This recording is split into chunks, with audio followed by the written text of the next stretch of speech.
Elektriklar juda ko'p duch keladigan muammolardan bittasi uzo yoki avtomat o'zidan o'zi tashlab ketishi mumkin. Nimadan? Qanaqa sabablar bo'lishi mumkin va uni qanday ko'rish mumkin? Keling shuni ko'rib chiqamiz. Juda ko'p bo'ladigan savollardan bittasi bu uzo o'zidan o'zi ishlab ketishlari masalasi bo'yicha yoki bir xillarida yoqqaningizda tashlab yuboradi, bir xillarida esa tashlamaydi. Aynan nimaga shu holatlar bo'ladi? Bu nafaqat uzolarga, bu avtomatlarga ham tegishli. Hozirgi paytda LED qurilmalarimizda juda katta puskoviy toklar.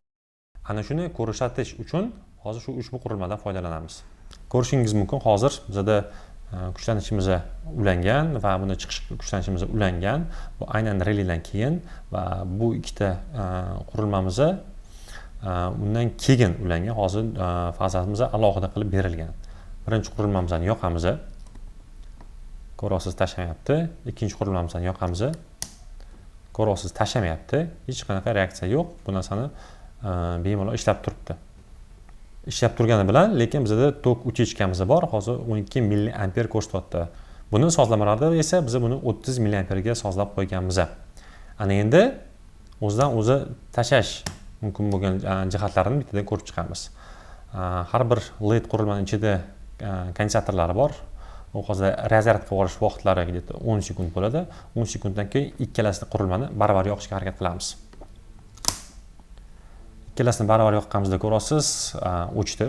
Bu yerda ham o'chidi ko'rsatyapti, avariya bo'lib o'chganini ko'rsatyapti. 10 milliamper o'chishga bilan hozir o'chishga bo'ldi deyapti. Lekin nimaga hozir 10 milliamperda oldingisida yondi, lekin hozirgisida o'chib qoldi?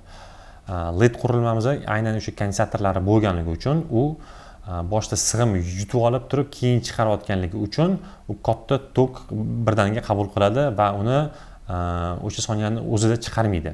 O'sha uchun buni utechka hisobida ko'radi. Xuddi shu qismda bu avtomatlar ham bo'ladi. Avtomatlarda o'zidan o'zi tashlashi mumkin, aynan ledlaringiz ko'p bo'lganida.